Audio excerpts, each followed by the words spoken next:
ஏன்னா சார் இப்போ சீமான் அவர்கள் வந்து திடீர்னு முழுவதுமாக இறங்கி இத்தனை நாள் வந்து சீமான் மேடைகளில் உங்களை நான் பார்த்தது கிடையாது, யாருமே பார்த்தது கிடையாது. திடீர்னு ஈரோடு பை எலெக்ஷனில் இறங்கி பிரச்சாரம் பண்ணுறதுக்கான காரணம் என்னவா இருக்குது? இப்போ அவங்களுக்கு பிரச்சனையை இப்போ நாம் தமிழர் மேடையில் போய் உட்காந்தது. நான் எப்படி பார்க்குறேன்னா, விடுதலை சிறுத்தைகள் மேடையில் கூட பறையன்னு பேச முடியல. ஒரு பொது மேடையில் புரட்சி தமிழகம் பறையர் பேரவை தலைவர் ஏற்பாடு மூர்த்தி பேசுவார்னு அறிவிக்கிறாங்க. இப்போ என் சமூகம், அதாவது பறையர் சமூகம் எல்லாரும் சேர்ந்து தானே தமிழர்களாக தானே நிற்கிறான், எல்லாரும் கை தட்டுறான். நான் மேடையில் பேசும்போது நான் பறையர்னு 10-15 தடவை வாலண்டியராகவே பேசுகிறேன். ஏன்னா இந்த வார்த்தை பொது இடங்களில் ஒழிக்கப்படணும். சார் நீங்கள் பாருங்கள், இன்றைக்கி பல டிவி சேனல்களில் போய் பேசுகிறோம்ல, நான் வெளிப்படையாக என்னோடய பிரிவு பேசி நாங்கள் பறையருங்க அப்படி பேசுகிறோம்ல, இது யாரால்டா வந்தது? நீ யாருன்னு கேட்டால் நான் தான் பறையன்னு சொல்லணும் உன் தாத்தன் சொன்னான்ல. உன் தாத்தாவோட கனவை இன்றைக்கி மூர்த்தி போன்றவர்கள் நிறைவேற்றிருக்கிறோம்.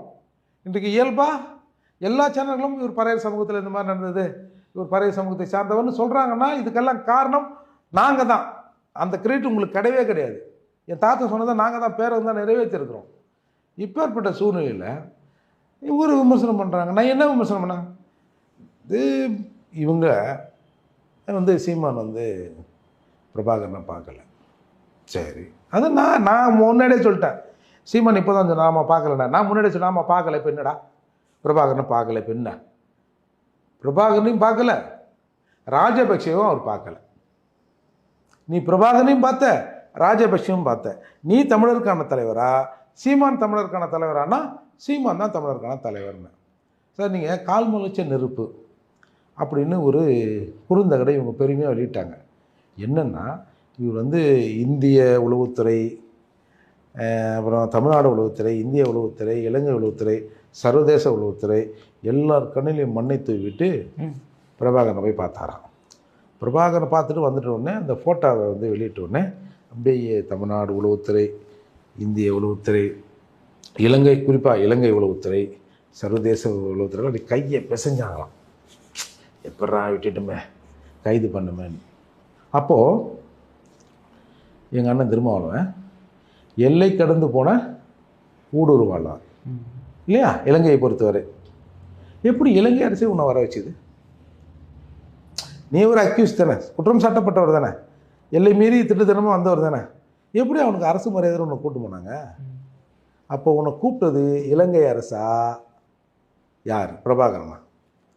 சரி, உனக்கு வழி போட்டு கொடுத்தது இலங்கை அரசா பிரபாகரனா?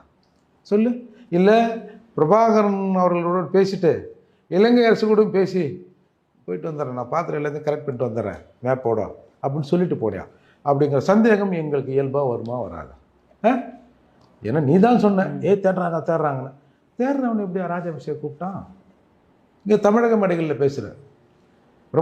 ராஜபக்சே நேருக்கு நேர் சந்திக்க நேர்ந்தால், என் மீது கொலை வழக்கு வந்தால் கூட பரவாயில்லை, அவரை கொலை செய்து விடுவேன். ஒஞ்சு விசில் அடிக்கிறான், கையை தட்டுறாங்க. இலங்கை அதிபரையே கொலை பண்ணிடுறோன்றாரா அப்படின்னு. அப்புறம் அங்கே போய்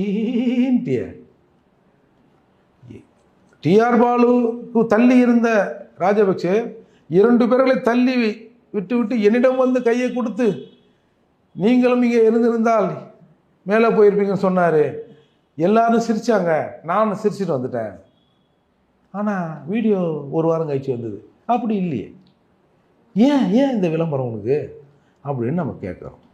ஒரு சார் இது ஒரு இன்றைக்கி ஒரு தமிழினம் ஒரு நெருக்கடிக்கு உள்ளாகுது சார். இப்போ யாரும் இப்போ பெரியாரை போய் ராமசாமி போய் யாராவது திட்டுறோமா சார்? இவனுங்களாம் திட்ட வைக்கிறாங்க சார். சார் நீங்கள் என்னையே நீ அட்ரஸ் கொடுத்தா வந்து தேடி பார்த்தா யாருமே சொல்ல மாட்றாங்க. உன்னை யாருக்குமே தெரியலையான்னு நம்ம கேட்டிருப்போம்ல.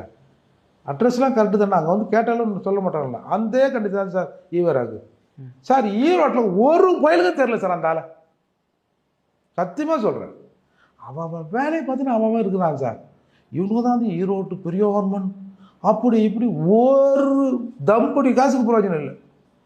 இவங்களாம் எங்கன்னா நாங்கள் கருப்பு சட்டை பொண்ணு எங்கேயோ 10 ஊருக்கு ஒருத்தன் அந்த மாதிரி எங்கன்னா நின்றுங்கன்னு தந்தை பெரியார் இவர் இல்லைன்னா நாங்கள் பிறந்து. நான் ஒரு இன்டர்வியூ பார்த்தேன், ஒரு அக்கா என்ன தந்தை பெரியார் நான் பிறந்திருக்க மாட்டேன். தந்தை பெரியார் இல்லைடா, அது பிறந்திருக்க செஞ்சுருக்காதான். இதை நான் பேசணும்டா, ரொம்ப தர்ம சங்கடமாக இருக்கும். அதாவது பெண்கள் விடுதலை பற்றி அவங்க சொல்ல வராங்க சார் அந்த இடத்துல. நீங்கள் வேற மாதிரி புரிஞ்சு சார், நான் விடுதலையாக இன்றைக்கு பேசிக்கொண்டிருக்க முடியாதுன்னு சொல்லு. நான் பிறந்திருக்க முடியாதுன்னா அதுக்கு முன்னாடி எதுவுமே அது இல்லையா? இவர் வந்த பிறகு தான் எல்லாருக்கும் ஃபிட் பண்ணாரா? ஏன் சார் நீங்கள் வாயை கலாடுறீங்க? ஒன்று சொல்லுது, இது என்ன தடி, நாங்கள் இதை விட பெரிய பெரிய தடியெல்லாம் பார்த்துருக்கோம். அதெல்லாம் வெளியே சொல்லலாமா சார்? அது சொல்லுவது தான் பெண் விடுதலை. ஆண் எத்தனை பேர்களை போறானோ அதே மாதிரி பெண்களும் பொண்ணுன்னு பெரியார் சொன்னார்ல. அப்புறம் தடிக்கணக்கெலாம் எடுத்து விட்றாங்க. இதெல்லாம் என்ன கேவலமா இல்லை? இதெல்லாம் நம்ம சொன்னோம்னா வேறு எப்படி பேசுகிறாங்க பேர் அப்படின்னு சொல்கிறாங்க. அதால் இது ஒரு காலத்திற்கு நான் சொன்னது தெரியுமா, காலம் சிலவரை தானாக தீர்மானிக்கும். அந்த காலம் இதுவரை சீமானோடு மூர்த்தி மேடை ஏற வேண்டும் என்று தீர்மானிக்கவில்லை. இன்றைக்கு அதை காலம் அதை தீர்மானித்திருக்கிறது. ஒரு பொது மேடையில் ஒரு பட்டியல் சமூகத்தவன் ஏறி பறையர் பெரு என்ற பெயரில் நான் பறையன்தான் அப்படின்னு பேசுவதற்கு காலம் இன்னைக்கு வழிவகை செய்திருக்கிறது. அதை சீமானும் ஏற்றுக்கொள்கிறார். ஏன்னா காலம் அதை செஞ்சிருக்கு.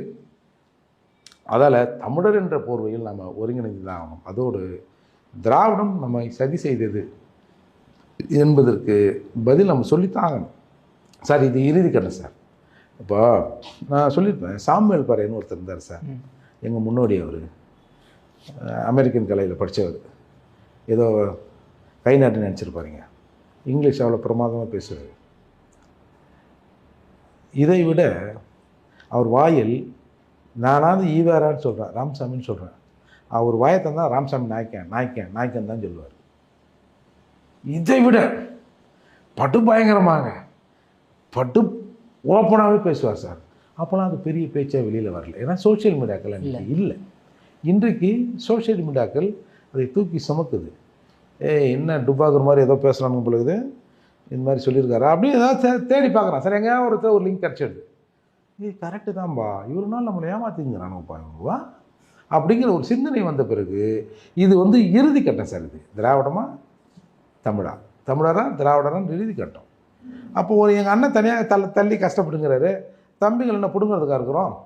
தம்பிகள் போய் என்ன நீ தள்ள நாங்கள் தள்ளுறேண்ணே ஏக்தம்ண்ணே அப்படின்னு தள்ள போனவங்கள தான்